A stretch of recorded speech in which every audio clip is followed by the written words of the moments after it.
honor to begin this evening.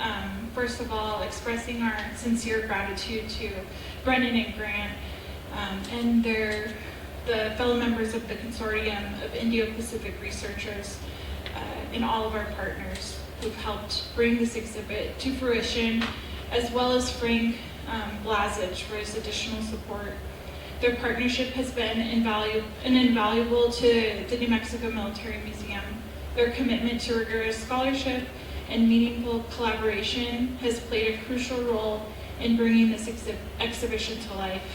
Thank you for attending and being on site today with us as we gather here on the weekend of December 7th and we pause to commemorate the attacks on Pearl Harbor, an event seared into the national memory.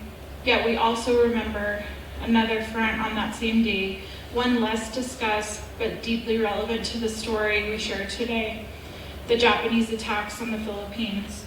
Those strikes devastated the Far East Air Force and left airmen of what would become the Provisional Air Corps Regiment without their aircraft, forcing them into a fight on the ground for which they had never intended, but which they served with extraordinary courage.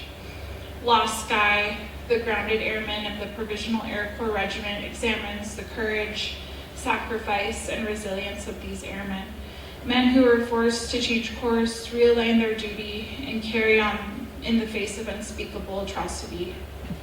It is now my honor to invite Grant Willis and Brendan Donnelly to the stage to delve deeper into their research and share the history of the Provisional Air Corps Regiment.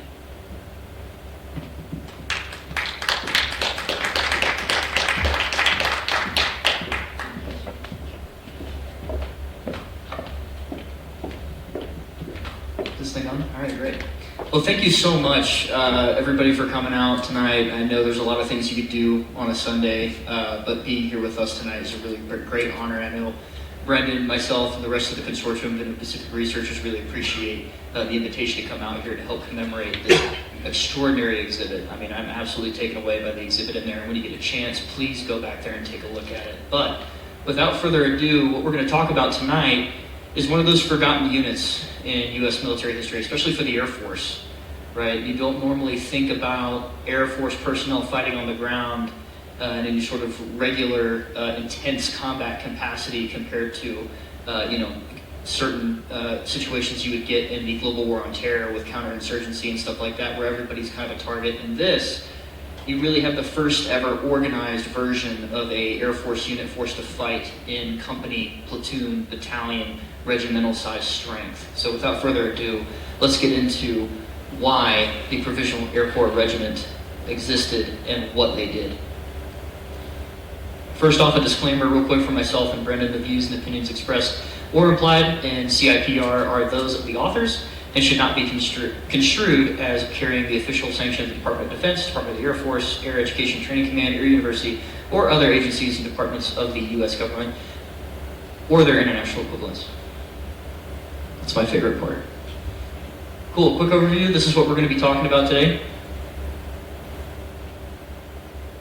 So to start off, one of the things I always like to do when I talk about this campaign is to talk about the tyranny of distance. It's something we don't normally think about, right? If you see this map right here, you can see the length and distance and mileage from the continental United States to the area that we're going to be talking about, right? So the distances in nautical miles from San Diego to Oahu, 2,269 nautical miles. Oahu to Manila, 5,302 nautical miles. Manila to San Diego, 7,408 nautical miles. The U.S. from Atlantic to Pacific is only 3,527 nautical miles. So by that math, you could sink the entire United States in between Manila and the continental United States and have room to spare on each side. So you're talking about a huge distance to cover. And what remains in 1941 remains today in 2025. So let's talk about War Plan Orange, okay? So in the interwar period between the end of World War I and World War II, you have several iterations of various war plans that are color-coded to match different threats that the U.S. government was going to face or potentially face in the future, right? So you had War Plan Black, that was Germany. You have War Plan Gold France, you have War Plan Crimson, which is Canada. They probably don't like to hear that one. And you have War Plan Red, which is Great Britain and the British Empire. And then you have War Plan Orange, which is the Japanese Empire. You have several iterations of War Plan Orange, WPO. You eventually have WPO 1, 2, and then prior to December 7, 1941, you get WPO 3. Now, this is a war plan that is rehearsed at the United States Naval War College, U.S. Naval Institute. It's debated amongst officers. It's debated amongst junior officers all the way from the early 1900s all the way through to the beginning of 1941. And the general war plan against Japan is the one that you're going to see executed from 1941 to 1945, because all the officers across the services have done this before in wargaming sessions, either at their staff colleges or professionally as young officers growing up and seeing these plans and the changes and the iterations of them.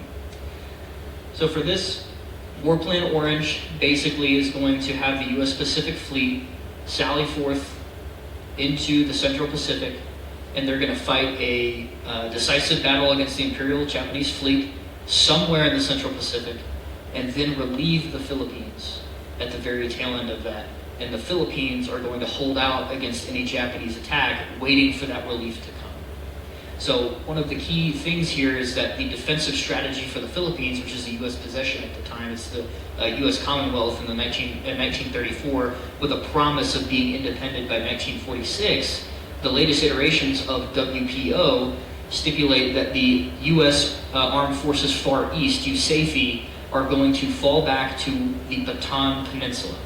The Bataan Peninsula on Luzon is a tiny peninsula that guards the mouth of Manila Bay, and they're going to have several island forts, including Corregidor, that are going to guard the entrance of Manila Bay as a deep anchorage and a strategic location for any naval force to try and take over. So the Army is going to retreat to a defensive line, they're going to hold that line, and then the U.S. Navy is eventually going to come and reach them. But one of the big things that changes prior to Pearl Harbor is that General MacArthur, who's in overall command of the Philippine garrison, including the Philippine divisions that he's training up and the regular U.S. forces that are there, is that he believes that War Plan Orange is defeatist in nature. What he wants to do, what he believes he's going to be able to do, is attack any sort of landing at the water's edge with the forces that he has and throw them back into the sea. And we'll find out later that doesn't really work out too well, but what he does is he gets General Marshall in Washington to approve that plan, and then War Plan Orange changes to General MacArthur's offensive at the water's edge, offensive strategy against any sort of landing. And then that encompasses all of the planning for the Philippine defense, and that's thrown into the overall global war plan known as Rainbow 5, the different colors of the wheel, put it into Rainbow 5 at the strategic level, so that when Germany and Japan and Italy and everybody's going to war with each other, they institute that overall global war plan. Cool. December 7th, 1941. A lot of people focus on Pearl Harbor, obviously, because it's a massive attack, right? The U.S. Pacific Fleet is neutered, for lack of a better term. And also, see that picture right there with that B-17 cut in half? The Hawaiian Air Forces are virtually destroyed on the ground, and U.S. Naval and Marine Corps aviation on Hawaii is also caught on the ground and pretty devastatingly taken out. Across the international date line, on December 8th, technically, in the Philippines, flash warnings start coming in to the U.S. Asiatic Fleet headquarters in command of Admiral Hart, and he starts getting these messages. Actually, a Marine colonel is going to intercept one of these messages of air raid Pearl Harbor, this is no drill. He's going to run from his station over to the Manila Hotel, where Admiral Hart has his hotel room that he stays in and lives in there. And MacArthur actually has a penthouse in the same hotel. They don't really get along very well, even though they live in the same spot, Army, Navy, so that's another discussion for another time. But Marine Corps Lieutenant Colonel shows up, hey, air raid Pearl Harbor, I believe this to be genuine, we gotta go to a full alert. Admiral Hart institutes a general order across all of his naval commands saying, hostilities with Japan have commenced, conduct yourselves accordingly. They try to contact MacArthur through his aide, General Sutherland, and General MacArthur is too busy.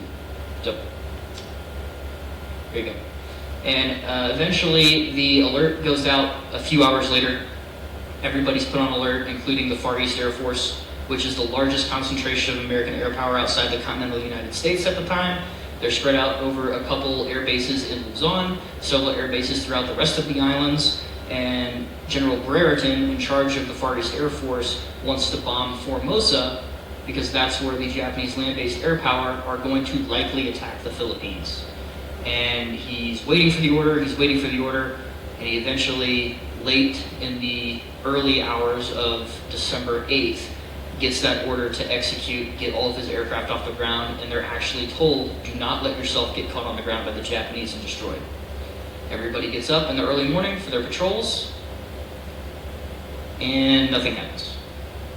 They land, grab lunch, and in the middle of that, the Japanese air armada shows up, and they catch them all on the ground, and they take out about 50% roughly of the Far East Air Force on that first day. Pretty devastating. Right, so MacArthur's got a very light naval force to work with. He's got a Far East Air Force, which is a pretty significant component, and his ground force. Well, the Japanese just took out the Far East Air Force and virtually made them combat irrelevant to the rest of the defense of the Philippines. And his fleet, the Asiatic fleet under Admiral Hart, has orders now to make full steam south to join the Dutch and the British and Australia commands in the Dutch East Indies down here in the resource area. And now General MacArthur is left with just ground forces. So, problems. Far East Air Force is destroyed virtually. A couple days later, there's the few remnants are caught in some air battles, and eventually they are degraded to a handful of aircraft that are combat capable. So, by December 22nd, 1941, the Japanese task forces start to land en masse in Luzon. So, Lingayen Gulf on the west, you have the 48th Division that's going to land on December 22nd, and that's a reinforced division, a couple Formosa regiments. These guys they're not bad. A bunch of them have combat experience in China, and you have a second task force in the form of the 16th Imperial Division coming in from the home islands and Palau, landing at Legazpi in the east. And the way that the U.S. Army Forces Far East is going to divide itself is into two corps. You're going to have the North Luzon Force under General Wainwright, and you're going to have the South Luzon Force under General Parker, and they're going to divide themselves up by defending the south of Luzon and the north of Luzon, respectively. And then once those two Japanese forces land, MacArthur institutes his plan of fighting at the water's edge, and he finds out within 24 hours that's not going to go down very well, because the Filipino divisions are off of a National Guard model. They are not as well trained yet. They need to be built up to strength, and by 1942 they would have been fully equipped, fully kitted out, fully trained, but only one regiment per division was combat ready to go on December 7th. And then you're going to have a reserve regiment and then a tertiary regiment that is called up in the event of actual hostilities taking place. So now you have incomplete divisions who are not fully trained. There's a lot of language barriers in between the officers and the enlisted personnel. There's a lot of communication problems, and the supplies that we're working with to arm these units and these outfits are leftover World War I material, going up against frontline Japanese troops. So attacking at the water's edge doesn't necessarily go well in the very beginning. You're also going to have a mobile reserve of a regular U.S. Philippine Division, U.S. Philippine Scouts. These are fully equipped, top-of-the-line U.S. Troops that are Filipinos with American citizenship at the end of their service, and they are fully trained and equipped with a U.S. regular infantry regiment as well within the division. You've got several coastal artillery regiments as well within this garrison that can respond, and you also have a provisional tank group that is a unformed armored division armed with light tanks and some 75 millimeter half-track assault guns. So you have a pretty robust armored force that's mobile that can respond to these various amphibious assaults if they are properly coordinated. You also have the 26th U.S. Cavalry Philippine Scouts. They are mounted on horseback, and they are part of the Philippine Division, and they also are able to execute some of these first battles against the Japanese landing forces, where you're going to have some of the most intense U.S. cavalry charges in U.S. military history. So, General Wainwright in the north realizes that MacArthur is going to change his plan from fighting at the water's edge to reverting back to the original War Plan Orange 3, which means now everybody retreat back into Bataan Peninsula. So think about the logistics here. Everything was staged forward to support 8 divisions in the field, geographically separated, in an offensive capacity. Ammo dumps, food, supply, medicine are all forward located in the rear areas of these division defensive positions. Now you have to retreat all of that. There's going to be a problem. You're not going to be able to move all of that as quick as you need to in the face of the Japanese advance. The main priority now for General Wainwright is to keep these routes in the south here open for the South Luzon force to get up and out to the west to get to Bataan. So that's going to be a tall challenge. And I would argue, a lot of people would argue, that General Wainwright's North Luzon force fights one of the best delaying rearguard actions in U.S. military history right here. You see their organized phase lines of withdrawal, several lines of resistance, and you're actually going to see some of the first tank battles between the Americans and Axis powers here at places like Baliwag and Kalamput and other strategic crossroad towns that need to be held by that mobile reserve to keep the road open so that General Parker and his 4 Philippine divisions can get out of their position away from Manila and into Bataan.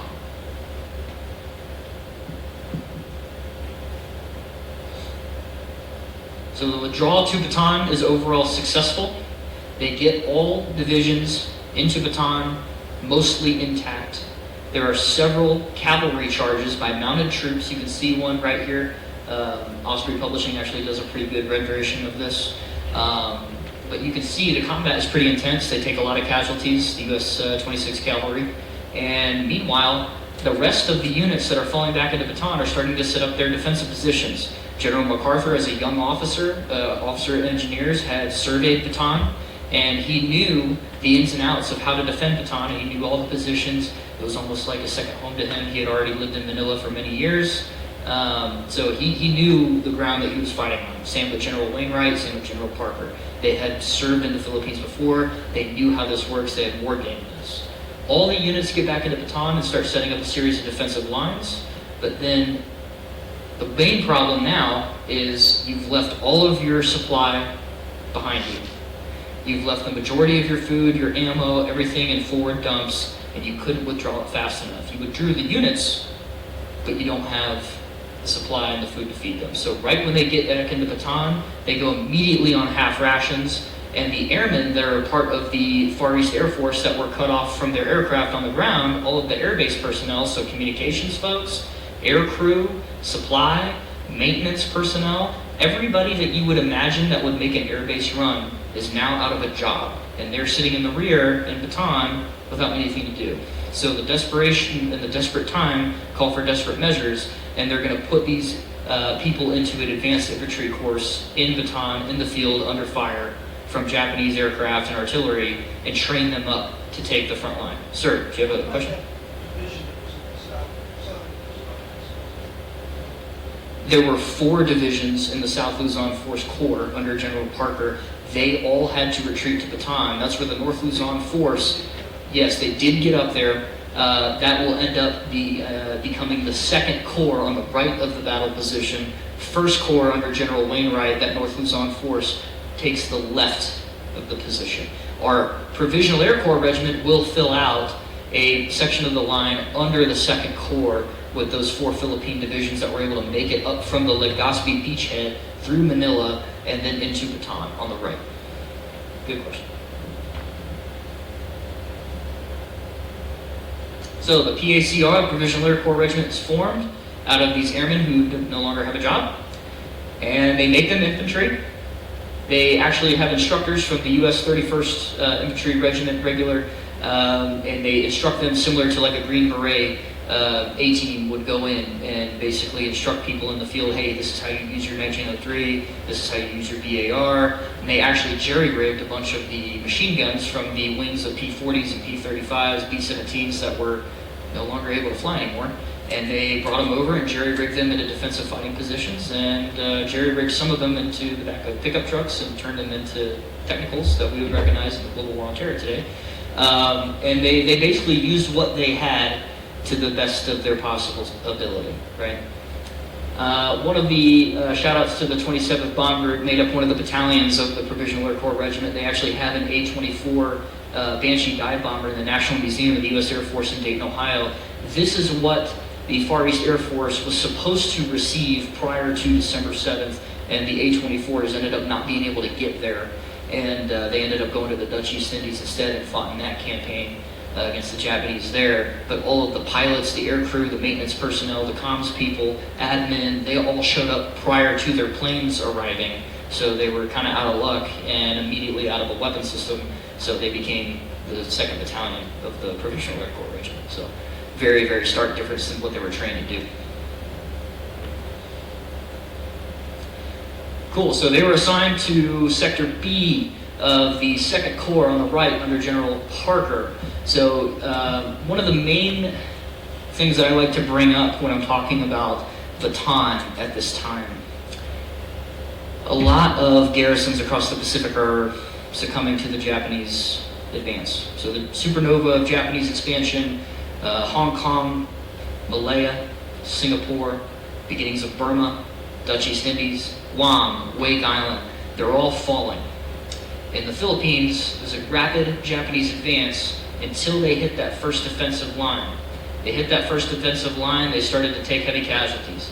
They eventually were able to get through that first defensive line, and then the Americans planned that phase withdrawal to the primary defensive line behind Mount Bataan on the Abuke-Orion line.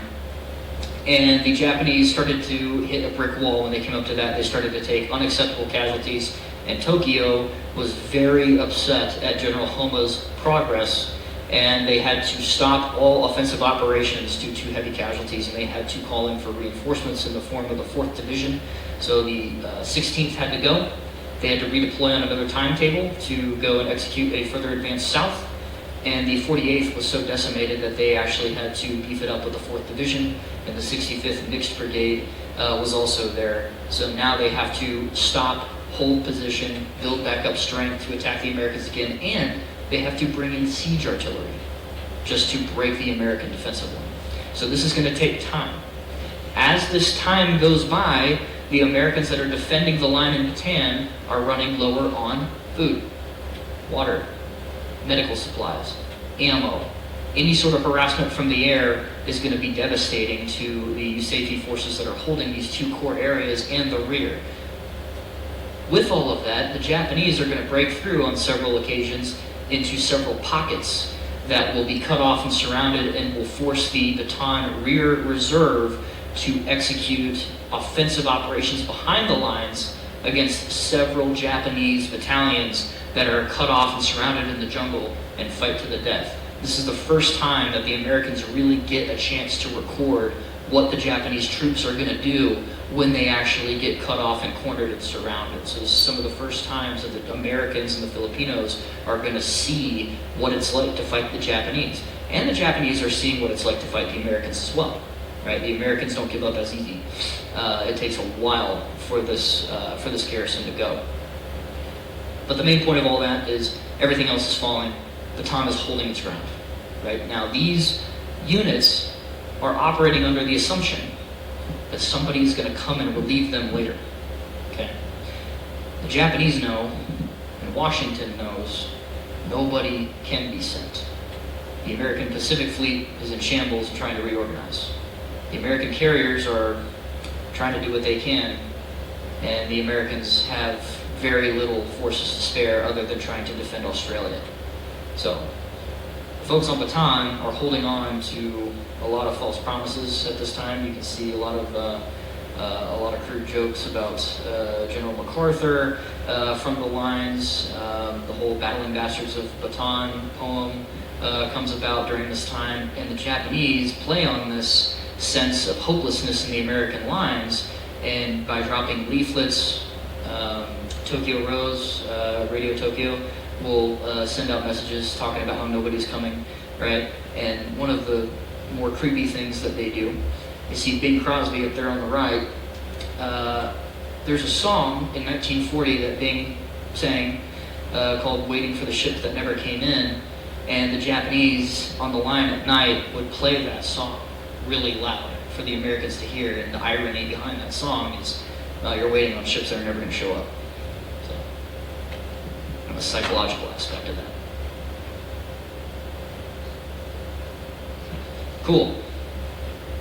So General MacArthur, under orders from President Roosevelt, has to leave Corregidor by PT boat. That's a very famous movie, They Were Expendable, if you've seen that, with John Wayne. I know I grew up watching that. I love that movie. He ends up getting out via PT boat to Mindanao, and once he gets to Mindanao, he gets out to Australia on B-17. He places General Wainwright in charge of the entire Bataan garrison on Corregidor and the entire Philippines as well. And the Bataan 2-Corps element falls under the command of General King. And now the Japanese have rebuilt their strength, and the 4th Division has showed up. And now they're going to attempt a breakthrough in April. And by April, you have a U.S. 2-Corps element that is, they're starving, they're trying to eat everything they possibly can, they're low on ammo, and they have very little in the form of anti-tank weapons. They have some tanks that are still running, but they're running out of gas, and the situation is pretty dire. And in early April, the Japanese launched their offensive. They break through the 2-Corps sector. As you can see right here, they start turning the American flank. They split the 1st and 2nd Corps from each other, and they start developing operations, and they force a withdrawal to a series of defensive lines. And General King is messaging General Wainwright on Corregidor now in the Linta Tunnel in the U.S. Far East Forces headquarters, whether or not, hey, I need to surrender. We can't keep resisting like this. This is going to be an absolute massacre. We have to surrender to save these people's lives. And Wainwright gives orders contrary to that. Says, by under no means are you to surrender your command. You are to fight it out to the absolute last moment. General King has a history with his family where he has a southern background, and April 9th, 1865 is a really big deal to his family because of the surrender at Appomattox, and that date significance is not lost on him when he seeks the surrender terms on April 9th, 1942 for the entire Bataan garrison. So that's a pretty dramatic moment for him. You can kind of see the picture there with one of his aides just kind of putting his hands in his head. It's just a sad moment for the Bataan garrison, including the Provisional Air Corps Regiment, where you can see on the map on the far right here the main line of resistance. You can see Prov AC, Provisional Air Corps Regiment there. They got elements of the 32nd, 51st Regiment to their left, and they've also got a series of Philippine scouts as well spread out in between there. But their line is turned. Japanese have tanks. It's a pretty hopeless situation at this point. So the garrison surrenders. It's the largest surrender of U.S. forces in U.S. military history in this scenario. And at that point, the Japanese are able to get to Mariveles at the southern tip of Bataan, and now they're starting to set up their siege artillery and air attacks on Corregidor and the Manila forts that are still holding resistance. And by May 6th, after a succession of landings on Corregidor, the Japanese are able to drive captured American tanks up onto the beach, get over to Malinta Tunnel, where everybody is on Corregidor, including General Wainwright and his staff, and a bunch of American nurses, wounded. They're literally they're getting ready to have their gun barrels pointed right down the tunnel. So the situation is pretty dire, and Wainwright in May seeks terms, and the Japanese want him to surrender the entire Philippine garrison. General Wainwright is explaining to them that he doesn't have that authority to do that. The Japanese eventually force him to make a radio broadcast calling for every U.S. organized force in the Philippine Islands to surrender to the Japanese. He makes that. Corregidor surrenders. They add to the Bataan Death March scenario that I'm going to have Brendan talk about a little bit more in depth. But organized resistance does not end in the Philippine archipelago on May 6, 1942. There are still U.S. and Philippine forces that are organized, capable of resisting in Mindanao in the southern Philippines under General Sharp. And General Sharp doesn't surrender until June 9th, 1942. So a lot of people like to cut the Philippine campaign at May 6th when General Wainwright surrenders. I don't do that. I do the organized resistance on June 9th, 1942. It's a continuous 6-month campaign of resistance, followed by one of the largest guerrilla and insurgency campaigns against the Axis forces in the entire war within the Philippine archipelago for the rest of the war until General MacArthur comes back to Leyte in October of 1944. But, without further ado, you can see the rock there in the Manila forts. You can see General Wainwright making that broadcast. General Wainwright thought he was going to be prosecuted after the war for doing this. And with that very quick rundown of the campaign for the context behind the PACR, I think it's a good time to switch it over to Brendan for the Bamboo Fleet and some other specific actions. So thank you very much for your time.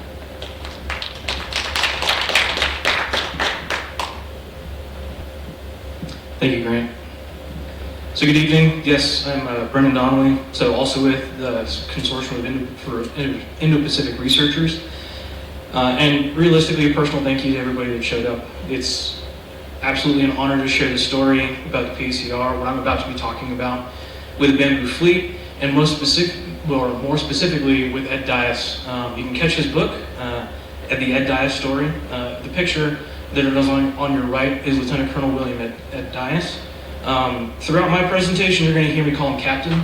I'm not trying to disparage him. It's just after the war, or basically in 1943, he was promoted to Lieutenant Colonel. But when he was on the Philippines in 41 and 42, he was Captain. And it is interesting with Consortium. It's great to be here because Grant and I have been working on this story realistically since 2021. When we originally worked with the Air University and publishing our first co-authored publication about this story, and so we've just been able to continue on since then. And like Grant mentioned towards the end of his presentation, we're not going to be what hit everything. There are many other flights that I won't be able to cover in my short time that the Bamboo Fleet was able to do, because realistically what the Bamboo Fleet tried to do was delay. All their flights was to delay. Grant did a really great job of figuring and telling about kind of the position that the Provisional Air Corps Regiment were, U.S. and Philippine forces were. They knew that there weren't reinforcements. So the delay factor was a huge piece in the small amount of aircraft that were left to the disposal of the Far East Air Forces.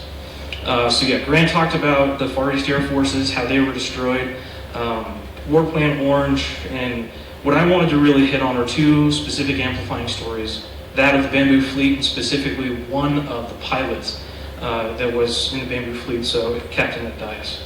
He was a pilot, and he was also the squadron commander for the 20th Pursuit Squadron. So that is one of the more prolific squadrons that we would be talking about, that were also part of the Provisional Air Corps Regiment in 1941 and 42. And that's realistically one of the pictures that you see on the left side of the slide are just some of the members with one of their aircraft. We'll get into kind of why there was a biplane there in a short while. Now, Captain Ed Dias, in his later recounts of kind of what his actions were and what the Bamboo Fleet was, talked about this quote up here, which I'll read verbatim. "But cut off from any land supply, blockaded by sea with no conventional military airlift assets available, brave airmen under extremely austere and grueling conditions displayed the hardiness of spirit to procure, maintain, and fly an eclectic group of military and civilian aircraft dubbed the Bamboo Fleet." Eclectic is an understatement. The Bamboo Fleet was called the Bamboo Fleet because, no kidding, the planes were patched with bamboo, with wood, with tarps, with literally any kind of material that was found on Luzon and any of the surrounding islands in the archipelago. So when I say eclectic, I truly mean eclectic. The Bamboo Fleet was the remnants of the Far East Air Forces. So the 50% Grant was talking about came from 277 aircraft. As the days went on, interdiction continued with the Japanese Air Force. We went down to 90 aircraft, then we went to 60 aircraft, then we went to 30 aircraft.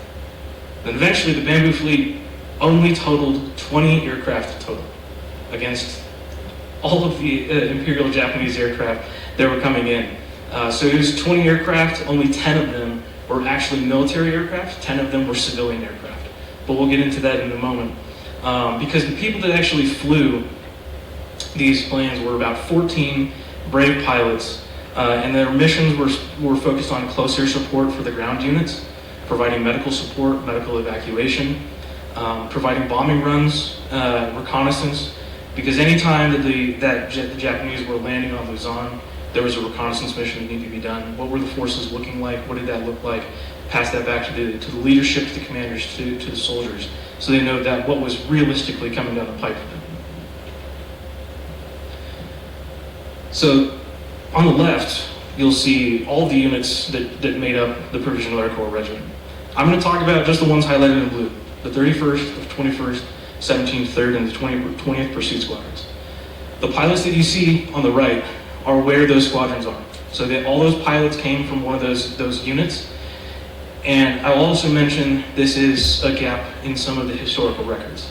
These are the 14 pilots that have been vetted, and we actually have by name. They are the ones that actually flew in the Bamboo Fleet. There are more that flew in the Bamboo Fleet than more than just these 14. Those were the relief pilots, those were some of the lieutenants, but those names were not kept to all those records. So those are still a piece of research that is missing about some of the story. The interesting part about these pilots, being a part of the Provisional Air Corps Regiment and the Bamboo Fleet, is they had the distinct honor of being both infantry and actually flying during this conflict as well. So there were multiple times where, I'll talk about some specific instances, especially with that dies, where the pilots were on the ground, they were potentially in the front line, doing some of these operations, and then the very, very next day they were hopping into a plane and providing close air support for the people that they were just fighting with the other day. So it was a very interesting group of people. And the ones that have stars next to them, so Joseph Moore at Dias, Jitterbill, or William Bradford, Samuel Garcia, and John Poston are the ones that I'm really going to focus on. Those are the ones that I have the most information about, what they did, what they were capable of doing, and what missions that they flew. So Captain Joseph Moore was one of the three captains that was responsible for Bamboo Fleet airfield. So as they were retreating to the southern portion of Luzon, there were only three major airfields. Captain Joseph Moore was in charge of one. Captain Ed Dias was in charge of the other. And then he also flew specifically with Samuel C. Grashiro. He was known for his flights in Subic Bay, which I'll get into in a couple of slides. But then also John Poston, one of the other lieutenants, was also at Subic Bay, flew with Ed Dias, and flew with a number of other Bamboo Fleet pilots. Each of them were originally trained on P-40s. Some of them also knew how to fly P-35s. But there is an interesting piece about the P-40s to mention. Grant had already identified that the pilots arrived to the islands before the planes. There's a very unique and kind of unfortunate piece about this. So there were some of the P-40s that came to the Bamboo Fleet, that came to some of the airfields. The armaments on them were not bore-sighted. Some of them were completely out of the box and had to be set up on the island, and so that realistically came with its own issues. One specific issue with it coming out of the box is the engines needed to be run in. So because of this delay, and because the attacks came earlier than the Americans were actually prepared, the engines were at times very finicky, so the maintainers were an absolute critical piece, cannibalizing some of the other aircraft of the other 277 aircraft that were left over. And all those pieces kept these 20 aircraft alive because it was absolutely necessary. The other piece with the Bamboo Fleet that was very interesting, and it's going to sound a little bit weird. The primary mission of the Bamboo Fleet, I've already mentioned, was about providing close air support, was providing medical evac, providing food, supplies, transportation. The primary mission was get the plane back alive. Doesn't matter if the pilot was killed, The plane was the most important because these were, of all planes that were on Luzon, the best chance that they had. They were damaged as all can be, but they were the best chance. And in order to keep running those missions, they needed the planes to come back in a relatively okay manner. And so then they could actually get patched up with, like I said, bamboo and other materials so they can continue providing that support and delaying actions on Luzon. Now, I skipped over Jibberbill because I wanted to mention him specifically. So his call sign is on there for Jibberbill because it's actually a little bit funny. A lot of the pilots always talked about how he was someone that talked really, really quickly. So he got Jibberbill. He was someone that was noted as being one of the nicer pilots, one of the more experienced pilots, and he was also a former commercial airline pilot. So he had a lot of experience already flying before he even got to the Philippines. And he was one of those guys that realistically everybody loved. Everybody looked up to as a mentor. He was one of the older pilots. And I'll talk about one specific instance in which unfortunately ended with Jibberbill being taken as a POW. But at Bataan Airfield, Jibberbill, one of the pilots, had overheard that there was an intelligence report and that a Bamboo Fleet plane needed to fly from Corregidor, then on to Mindanao, and stop at Panay Island to get gas. The other pilots, being young and inexperienced, immediately became very, very scared of this mission, because at that point, there was no way of knowing if Panay Island had been taken over by the Japanese at that point or not. So they were potentially landing on an airfield that was already swarming with the Japanese, and they would have immediately been captured. Jibberbill took this and said, okay, instead of pulling short straws, which quite literally other pilots were doing, he said, enough of that, threw away the short straws and flew the mission himself. He was able to complete the mission. He was able to get fuel on Panay Island, and he was able to get on to Mindanao. But unfortunately, by that point, the Japanese had already swarmed Mindanao, and so he was captured as a POW. One other note to say about Jibberbill, realistically in his memory, as being the old guard of one of the pilots, he was noted by the senior ranking officers that he actually by age was older than. They all noted that he was a little bit upfront and sometimes abrasive because he was older. So even though as a captain, this general that he was older than, he would kind of give them the business. And so that only just added to his overall call sign. But another surprising story came from Joseph Moore. So he flew the Grumman F2J4 quote-unquote duck. So this was a very significant aircraft because that was basically his baby. That was his plane. Joseph Moore always flew this aircraft. And so he got the nickname Candy Clipper. Candy Clipper comes from, so Grant mentioned already that there was a huge issue with food. But in the name, Candy Clipper. So he was able to take his duck and he was able to fly to different islands, provide food where he was possibly able, but he was known for always keeping a very, very small amount of space and weight in his aircraft to bring just chocolate bars, which was huge. So he got this nickname because all over the island, anytime that he was able to drop off candy bars, it was a lifesaver. It was a morale boost like none other. When you are out there killing monkeys, and that is the one thing that you've been able to eat in a couple of days, a chocolate bar is an absolute godsend. So that is one thing that he was able to do.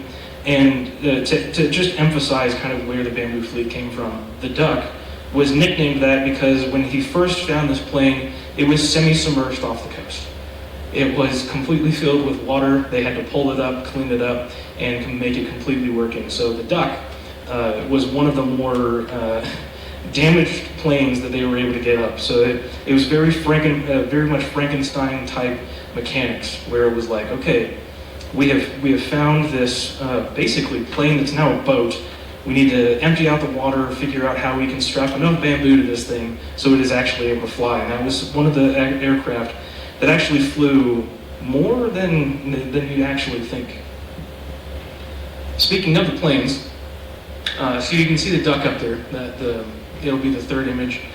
So it is not exactly that aircraft itself, but it is the model that it is based after. So what I had mentioned before is that there were about 10 military-based aircraft.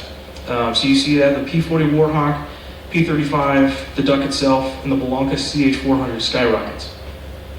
In terms of World War II era, those were the only aircraft that survived, that were a part of the Bamboo fleet, and that were of the World War II era.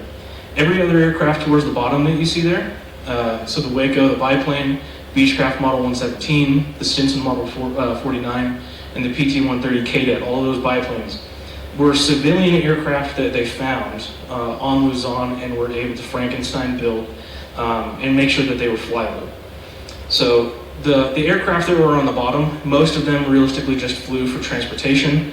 The Stagger Wing was one of the planes that was most noted, and I'll touch base on that again when we're talking about food. But each of them were used in a more civilian capacity for transport, medical supplies, things of that nature. The planes on the top, those were usually strapped with bombs in terms of bombing raids.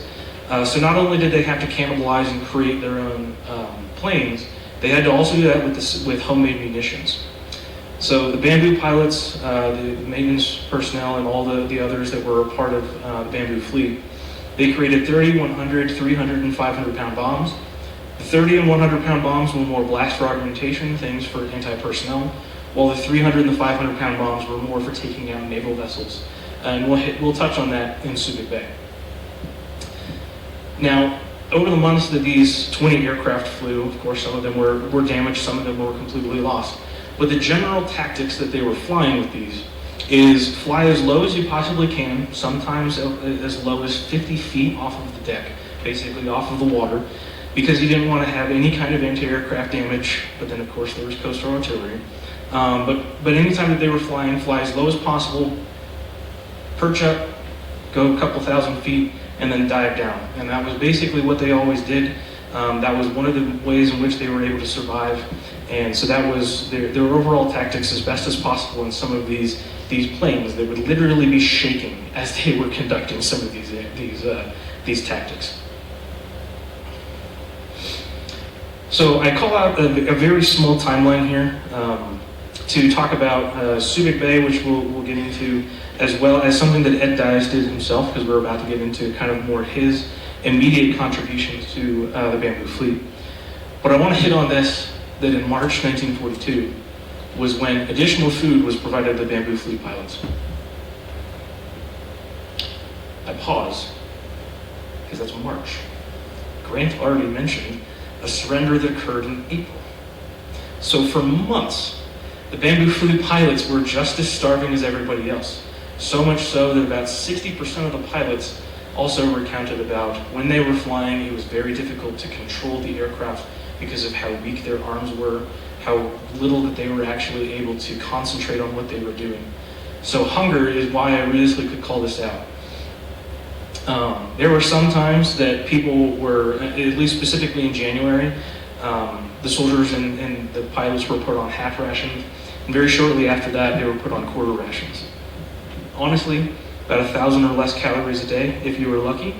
And the pilots also had a very wonderful recount of what they actually were able to eat. So one of the things was carabao, animal that they were able to cook, and they mentioned that meat was so difficult to eat that they had a wonderful recipe to make it delicious.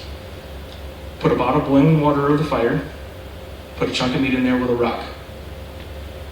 When the rock has melted, you can eat.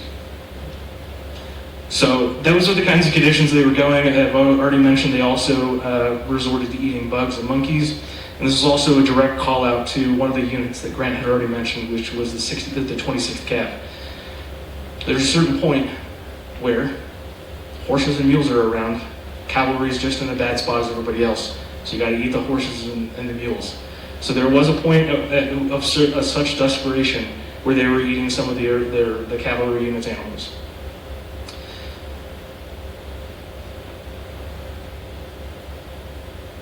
So I'll move to Subic Bay, which was I'm going to jump back a little bit in December of 1941.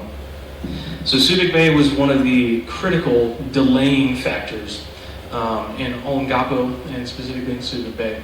Grand Island, you can see on both of these maps right at the beginning of Subic Bay, is going to be one of the main Japanese supply points that was part of the intelligence report that Ed Dyess and the rest of the Bamboo Fleet was able to obtain from one of their reconnaissance flights. So Subic Bay, part of that intelligence report that there were also 3 12,000 tankers, along with transport ships, a cruiser, and some of the destroyers that were going to be pulled into Subic Bay off the western coast of Luzon. So Captain Dyess himself, along with some of his pilots, made 3 bombing runs that day. First of which was following Lieutenant Poston. So he had dropped a couple of anti-personnel bombs in his P-40, and Captain Dyess flew up to a P-40 with his P-40 Warhawk to a fight with a 500-pound bomb. And he tried to go after one of the big, juicy targets. He was trying to go after one of the 12,000-ton ships. In his story, he angrily writes, as I assume, he completely misses the first one. Angrily turns his plane around and then strafes as many Japanese as he possibly can before he goes back to the airfield to get strapped with another 500-pound bomb. It wasn't until that he landed that he also had 2 massive holes that came from anti-aircraft artillery that were in his wings. So he was grounded for a little while. He had to wait for his maintainers to basically make it so then his plane was flyable again.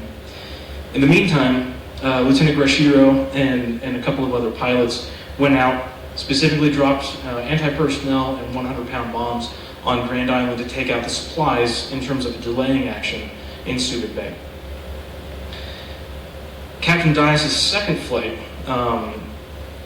basically where he was doing the same tactics, he came up and he was actually able to hit one of the Japanese freighters and damaging a couple of barges nearby. So he was able to sink one of the 12,000 pounders, or tons, ships that he was realistically looking for in his first one. He came around, strafed the Japanese again on Grand Island, and then flew back for a third round. Airboss basically looked at him at this point in time with a very, very skeptical look and saying, okay, you landed for a second time. There are even more holes in your plane. You really want to go back out there for a third time? Without a doubt, he went out for a third time. Of course, after getting patched up. And then on his third route, he specifically aimed for Grand Island with a third 500-pound bomb and decimated some of the storage facilities for the Japanese that were on there. Unfortunately for the Bamboo Fleet, in the aftermath of Subic Bay, they did lose 4 of their P-40s to damage, and they became completely unrecoverable. And they unfortunately lost one of their pilots. Unfortunate, yes, but not all bad. One of the intercepted radio transmissions from the Japanese later came back and was recounting that the United States used 4-engine bombers to attack them with fighter escorts. They were so successful in what they did with Subic Bay, with these very ragtag aircraft. It was so much so that the Japanese thought that there were strategic bombers that were still flyable. And instead, that is completely false, but it shows the impact that the Bamboo Fleet had in the defense of Luzon. It was because the total of what they actually destroyed was one of the 12,000-ton ships, beaching the second one, sinking 2 100-ton barges, and damaging the docks of Subic Bay, as well as taking out hundreds of tons of supplies on Grand Island. The story of Captain Dyess and the others flying at Subic Bay truly demonstrated, 1, Captain Dyess' resolve, and 2, the impact that the Bamboo Fleet had. One of the pilots describing Ed Dyess said that he always had a lot of work to do, but 9 times out of 10, when there was a dangerous mission that came up, he would take it without a doubt. There was nothing that the other pilots wouldn't do for Captain Dyess, purely because he would not ask them to do anything or fly any mission that he wouldn't have done or flown himself. Adding to the legendary idea of Captain Dyess, I put these 2 pictures of some of the members of the 20th Pursuit Squadron and the 21st Pursuit Squadron. The Battle of the Points, later on, in January and into February of 1942, is where I'll jump to next. Because the Battle of the Points, as the Japanese were trying to reinforce the United States, the American forces and the Filipino scouts were already moving back in their defense. The Japanese wanted to undercut them by providing forces behind the American defenses And in January 23, 1942, there were 900 troops that landed, and then 4 days later, there were 300 more that landed behind the American defenses. So this is now no longer just about the aircraft. These are the pilots. These are the actual people that were part of the Bamboo Fleet that were part of the Battle of the Points, where it was now the operation in order to try to repulse any of the Japanese forces that were being landed behind enemy defenses. So on February 8th, 1942, Captain Dias led, quote-unquote, America's first amphibious assault of the war. Yes, you heard me correctly, amphibious assault at Algoma Bay during the Battle of the Points, where 20 of his airmen from the 20th and the 21st Pursuit Squadron embarked from one of their airfields on 2 whaleboats with 2 modified gunboats. They then landed on the beaches. Very, very few Japanese aircraft were able to actually do anything to them. But over about 2.5 weeks of fighting, it was along with support from the Filipino scouts and from the Filipino forces, 600 Japanese soldiers, half of the forces that were dropped behind the American line, were taken out by Ed Dias and the Filipinos. So it was an absolute success in terms of what they were trying to do, in terms of delaying and making it so then another 2 months until April, they were able to actually hold out. Unfortunately, the end came no matter what. So specifically, there was one piece with the Bamboo Fleet that was of interest. Realistically, we know after the surrender, if this is when that operation was supposed to occur. But there were supposed to be some PT boats on April 10th. They were supposed to take some of the American forces and go to some of the other islands and try to hold out as much as possible and assist with any kind of guerrilla forces that were going to take place after the surrender. So in April, on the 6th, 7th, and 8th, the Bamboo Fleet was grounded, purely because their mission on April 10th, the day before they were the surrender, they were supposed to provide air cover for any of the PT boats to make it so that the Imperial Japanese Air Forces couldn't take out any of those reinforcements and any of those Americans that were trying to escape the island. Unfortunately, that operation did not occur, and they basically had to sit and watch them and turn over their aircraft. At the time, towards the end, because of some of the losses, the Bamboo Fleet realistically started out at 20, but they came out to roughly about 6 aircraft by the time that the surrender came about that they actually had for operations at all. So in terms of air protection, there wasn't a whole lot anyway. So ultimately, Captain Dias, as well as many from the PACR, many from the Bamboo Fleet, then were transferred to Camp O'Donnell through the Bataan Death March. And that realistically concluded the story of the PACR and the Bamboo Fleet.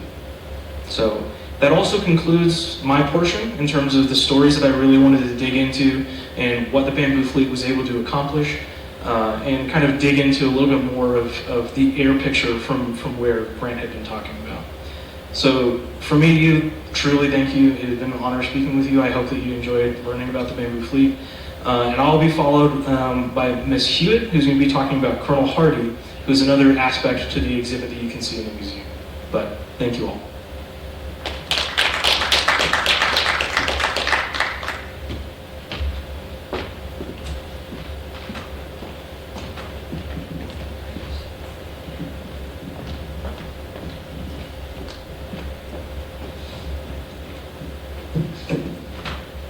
Share a little bit more. One of the members of the Provisional Air Corps. So today I'm sharing the story of Colonel David L. Hardee, a man whose leadership, courage, and resilience exemplified the highest ideals of military service. David Lyndall Hardee was born September 16, 1890 in what is now part of Camp Butner Military Reserve in Greenville County, North Carolina. The son of Dr. Paradis Hardee and Roberta Bufford Bacon Hardee, he grew up in a time where service, education, and community were central to life. He graduated from STEM High School in 1901 and Trinity College in 1913. After college, he worked in real estate and then as a public relations officer for Wachovia Bank. but the call to service came in 1917 when when the United States entered World War I. Hardee enlisted in January 1918 with Company H, the 61st Infantry, 5th Division, and shipped out to France in April of that year. He quickly moved to the 28th Infantry 1st Division, where he rose from private to corporal, then sergeant, before earning his commission as a second lieutenant in October 1918. In France, Hardee demonstrated extraordinary valor. He participated in critical campaigns, including the Indo subsector of Saint-Dye sector defensive actions, as well as the Musagong and Musang-Sedan offensives. During Aragon, he earned his first Silver Star. Actions near Aix-Armand and Chevannes earned him an additional Silver Star, and he received a Purple Heart for his wounds sustained in battle. By the end of the war, Hardee had been promoted to first lieutenant, and he had earned 5 battle classes for his service. After the armistice, he remained in the Army, serving in the Army occupation in Germany, and later in multiple institutional leadership roles across the United States. He became the first non-aviator to graduate from the Air Corps Tactical School at Langley Field and helped develop innovative courses integrating air tactics for infantry personnel, a pioneering effort that shaped the training of future soldiers. By 1929, Hardee had been posted to the Philippines with the 31st Infantry and later served in Shanghai, China, earning the Yangtze Service Medal. Over the next decade, he continued to advance in rank and responsibility, teaching, advising, and preparing the next generation of soldiers. In September 1941, Hardee was promoted to lieutenant colonel and selected by General Douglas MacArthur to help organize and train the Philippine Army. He was part of a group of 40 officers tasked with strengthening the Army under War Plan Orange, designed to defend the Philippines against the threat of Japanese aggression. Hardee arrived in Manila on November 21, 1941, just weeks before Japan launched simultaneous attacks across the Pacific, including Pearl Harbor and the Philippines on December 7th and 8th. The Japanese strikes devastated the Far East Air Force, destroying nearly half of the planes before he could take to the air. Within days, Japanese forces were landing on Luzon, pushing General MacArthur's forces back the Bataan Peninsula. Hardee was assigned as executive officer for the Provisional Air Corps Regiment, holding the right flank of the Bataan defensive line. On Bataan, Hardee and his men faced unimaginable hardships, along roughly 80,000 American and Filipino soldiers and 26,000 civilians. They endured constant Japanese assaults, shortages of food, medicine, rampant disease, and unrelenting artillery and air attacks. The final Japanese offensive began April 3, 1942, involving 150 artillery pieces and aircraft, dropping more than 60 tons of ordnance. Despite being outnumbered and outgunned, the defenders held their positions with remarkable determination. During these desperate days, Hardee was wounded but continued to lead. On April 7, 1942, he was recognized for extraordinary heroism with a 4th Silver Star and later awarded the Distinguished Service Cross for his courage from April 7th and 8th. Eventually, the defenders of Bataan were forced to surrender on April 9, 1942. Hardee was among these, swept into the Bataan Death March, an 85-mile forced march of tens of thousands of American and Filipino soldiers north and then on to Camp O'Donnell. The march and the brutal conditions of subsequent imprisonment marked the beginning of more than 34 months of captivity. Hardee endured Camp O'Donnell, Cabanatuan, the Davao Penal Colony, and ultimately Bilibid Prison in Manila. In March 1943, he suffered a hernia while performing forced labor, a painful injury that ironically spared him from being transported on the infamous health ships to Japan, where many POWs perished. He endured malnutrition, disease, and witnessed countless deaths and acts of cruelty, yet maintained his resilience and leadership throughout. Finally, on February 4th, 1945, Hardee and surviving prisoners were liberated by American forces. Upon his return to the United States, he dictated a detailed account of his experiences, which became the basis for his memoir. This memoir was edited and published as Bataan Survivor, a POW's account of Japanese captivity in World War II. His firsthand account offers an unflinching and deeply personal perspective on the collapse of Bataan, the brutality of the captivity, and the resilience of the human spirit. Colonel Hardee's career was extraordinary, not only for his battlefield accomplishments, but also his lifelong dedication to service. After retiring from the Army in 1949, he remained active in his community, leading civil defense efforts and serving as the president of a business he founded. He passed away in 1969, leaving a legacy of leadership, courage, and perseverance. Colonel Hardee's story and the story of the men of the Provisional Air Corps reminds us that heroism is not defined solely by victory, but by steadfastness in the face of overwhelming odds and the unyielding commitment to duty, honor, and comradeship. In closing, I want to once again extend my heartfelt thanks to Brennan and Grant and the Consortium of Indo-Pacific Researchers, and to all our partners who have supported and their dedication that made this exhibit possible. And to all of you that were here today, thank you for joining us and for honoring the courage and sacrifice of Colonel Hardee and his men of the Provisional Air Corps, and for helping us to keep these stories alive.